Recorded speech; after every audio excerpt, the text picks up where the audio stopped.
Capieta todavía sigue grabando. Sí, sigue. Bueno, voy a proyectar, a ver un poco.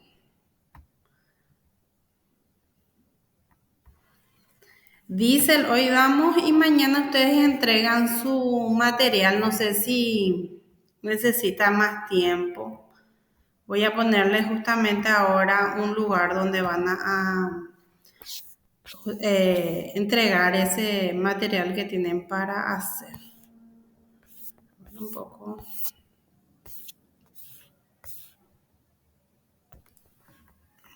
Bueno. Tarea.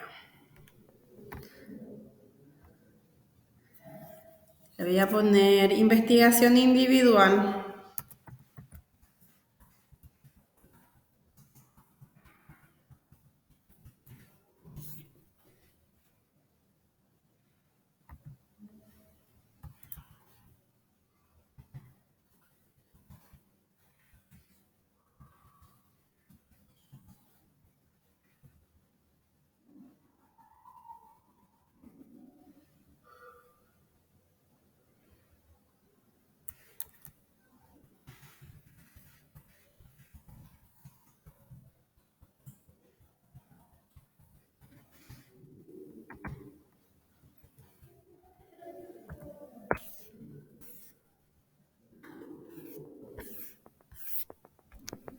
Bueno.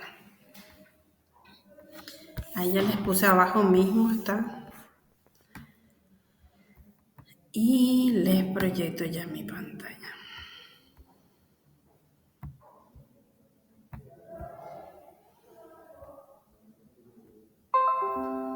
Bueno. La vez pasada mencionamos justamente sobre el ciclo Otto, hoy vamos a hablar sobre el ciclo diésel. La diferencia entonces, vamos a verificar justamente que en la parte 3 del tercer tiempo es la diferencia principal entre estos tipos de motores, a diferencia de verdad del combustible que se va quemando, ¿verdad? El motor del ciclo diésel fue descubierto por Rudolf Christian Carl Diesel, como dice su nombre también, y se produce la admisión y compresión de ¿qué? Del aire puro, a diferencia del anterior, que se comprimía solamente el combustible y la mezcla en sí. Entonces, ¿verdad? Veo ahí quién entró. Escuché un ruidito. Shirley. Bueno, como le estaba diciendo, entonces, lo que se comprime aquí es aire puro.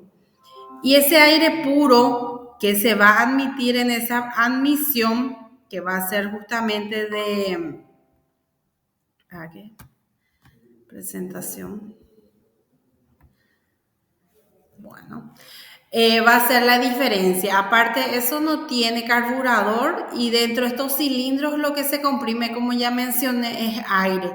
O sea, la combustión en el tercer tiempo no es una explosión, sino que un encendido espontáneo en el cual ese sistema de distribución que no requiere en este caso tiene otro tipo de requerimiento, como es el caso del requerimiento de la inyección de combustible, que tiene que tener mayor presión que el que se está teniendo dentro de cada cilindro al comprimir el aire puro. Entonces, entre las diferencias también que se puede ver o que complementan las partes principales del motor, en el diésel se puede ver también que la bancada es una de sus partes principales, donde va montado justamente el eje que tiene los cigüeñales, ¿verdad?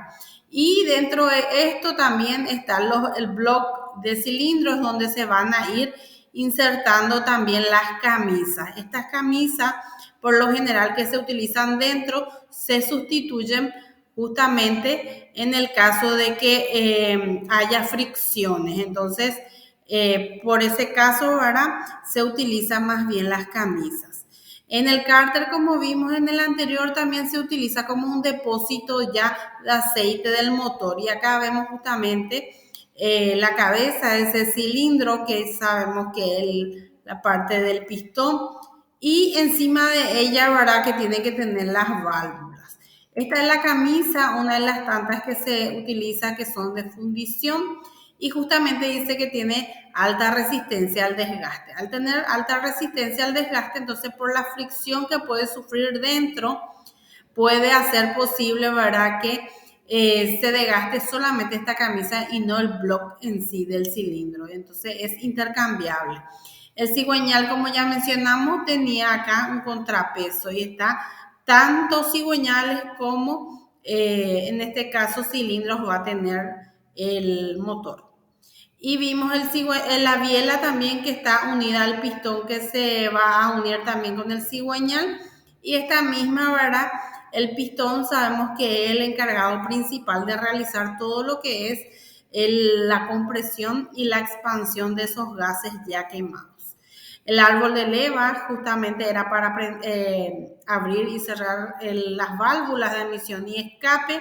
Y el volante aquí, como vemos, también está al final del eje donde están los cigüeñales. Entonces aquí lo que se hace es acumular esa energía que tiene justamente ya en el tercer tiempo para poder complementar las siguientes. Y en esta parte vemos 3 aros. El aro se utiliza en la cabeza del pistón.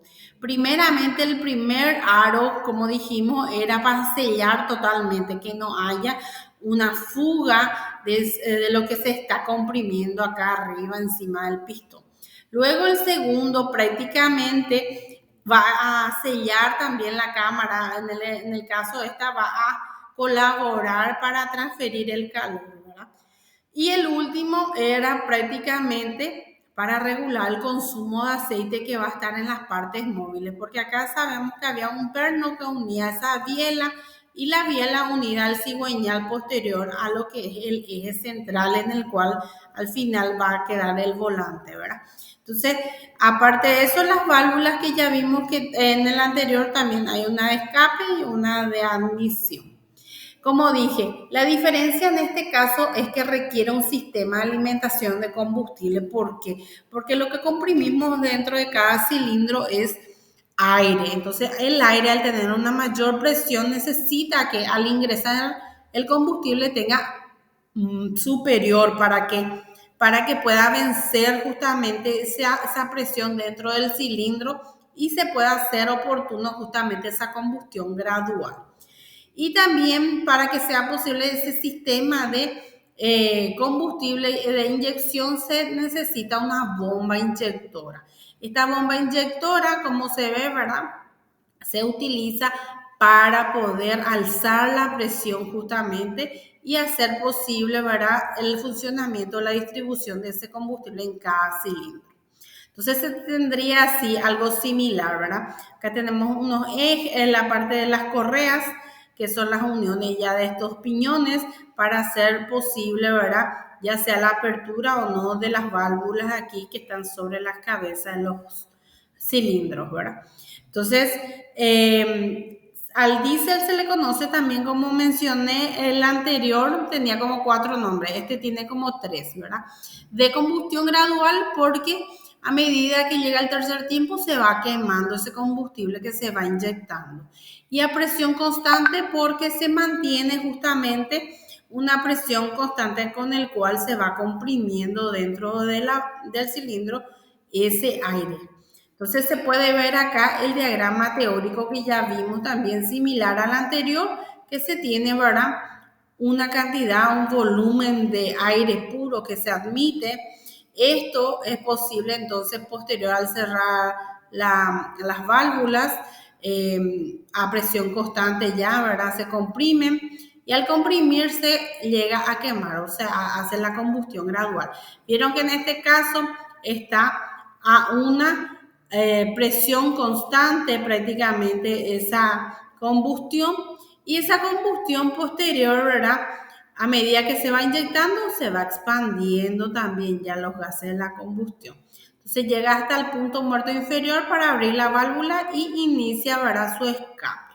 Entonces, como vimos, la admisión se hace entonces a una presión constante y también la compresión es adiabática porque no se tienen pérdidas de calor y la combustión es en este caso también a presión constante, y la expansión es adiabática porque no pierde otra vez calor. Entonces al final lo que se llega a tirar en el escape es a volumen constante, o sea que la cantidad que se tiene dentro del cilindro sale totalmente, ¿verdad?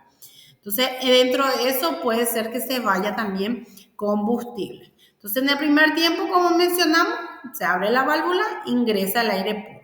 Una vez que ingresa ese aire puro, ¿qué pasa? Entonces se desplaza del punto muerto superior al inferior el pistón. Una vez que baja y crea ese vacío como si fuera que succiona para que ingrese ese aire, entonces llega hasta el punto muerto inferior y inicia el tiempo de compresión. Entonces, una vez que se cierra esa válvula e inicia su ascenso hasta el punto muerto superior, esto puede hacer posible a una temperatura de 500, 700, una presión de 50 kilogramos sobre centímetros cuadrados, o sea que dentro de esta presión de ese aire es ya de 50 kilogramos, o sea que se llega al tercer tiempo en donde se tiene que admitir un combustible que se inyecta una vez que llega al punto muerto superior, se inyecta y se va quemando instantáneamente. Entonces, al quemarse, al inyectar, se va quemando y va empujando este pistón y va bajando. Entonces, a medida que va bajando, se va inyectando también hasta llegar al inferior, ¿verdad?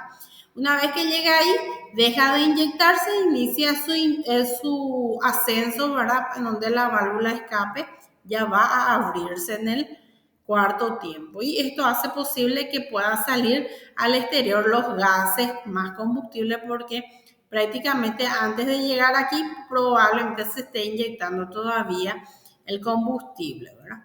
Entonces, por eso es que tienen mayor pérdida en este caso, ¿verdad? En el diésel, el combustible también. Aparte de eso, tiene unas desventajas mencionables como que es mucho más grande, más robusta, tiene un costo inicial muy elevado, tiene una reparación cara, tiene una lubricación superior que la anterior a un 30% más.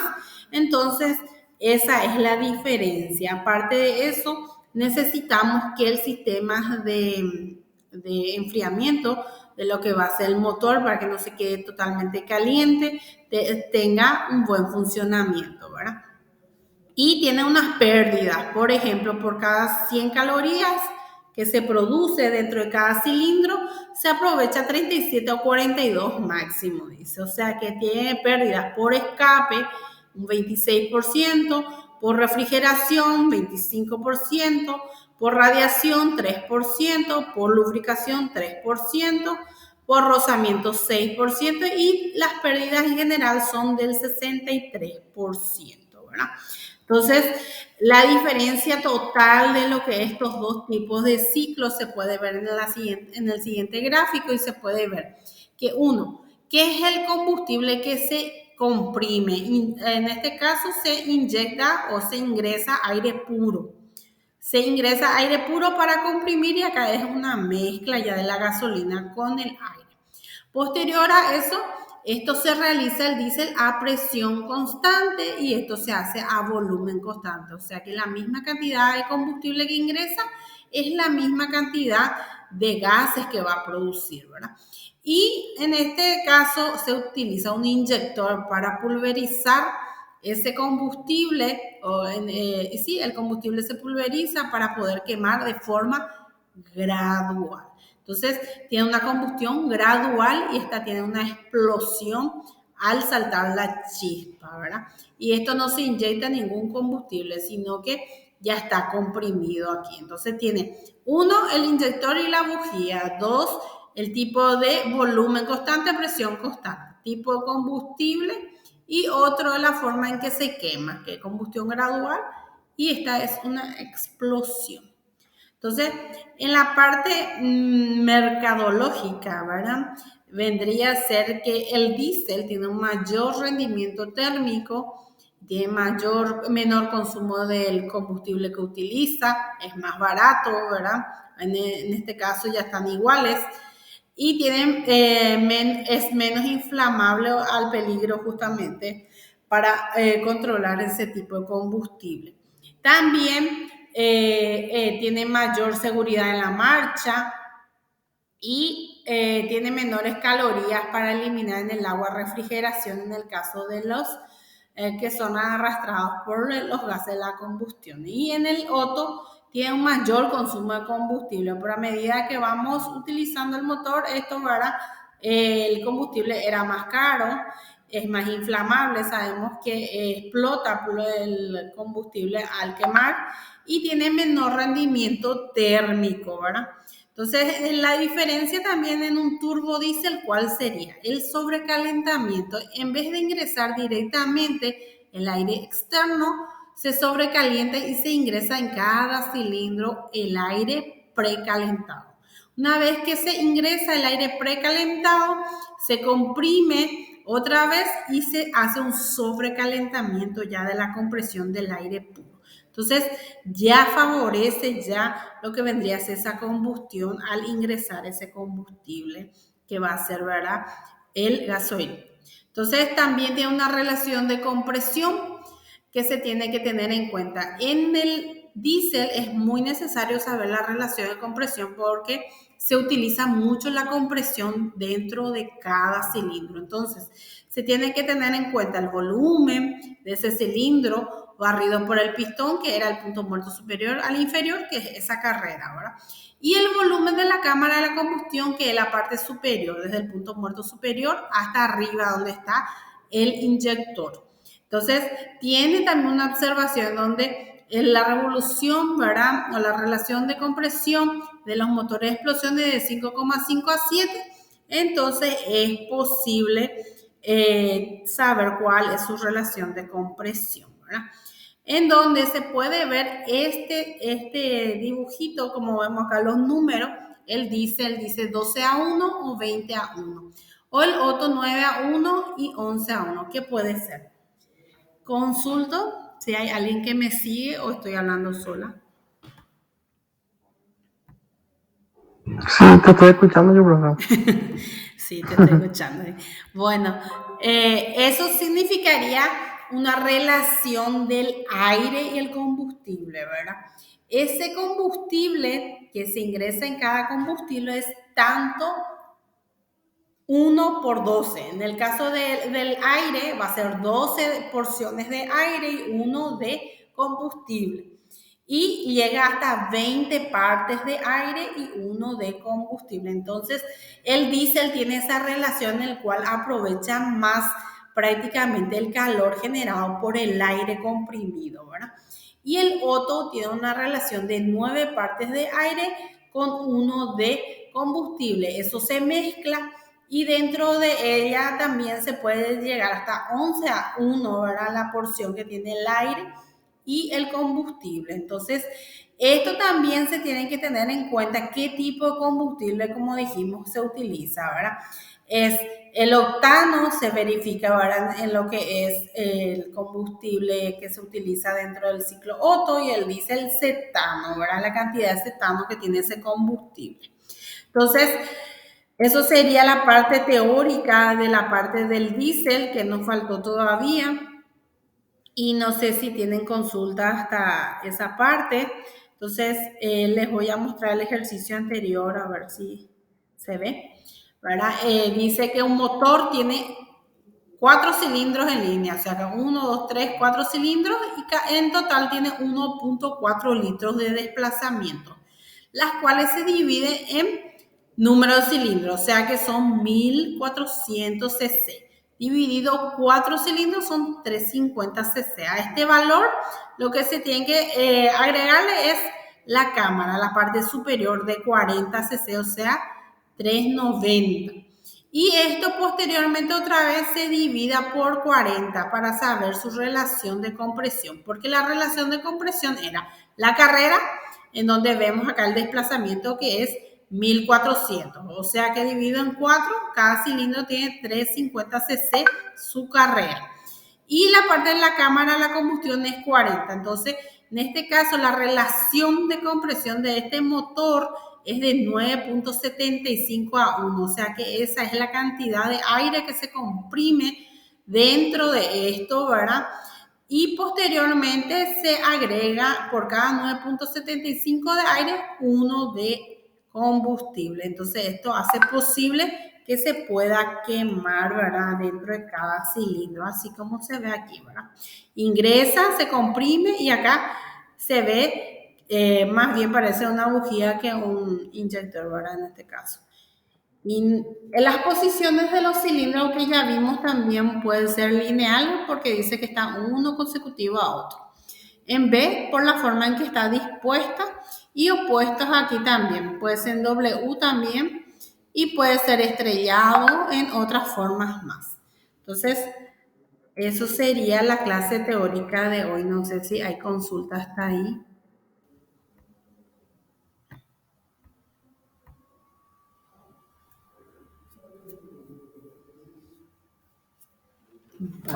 Súper bien, profe. Súper bien. Súper bien, ¿verdad? Tamara, vos sos, ¿verdad? Cintia Raumú.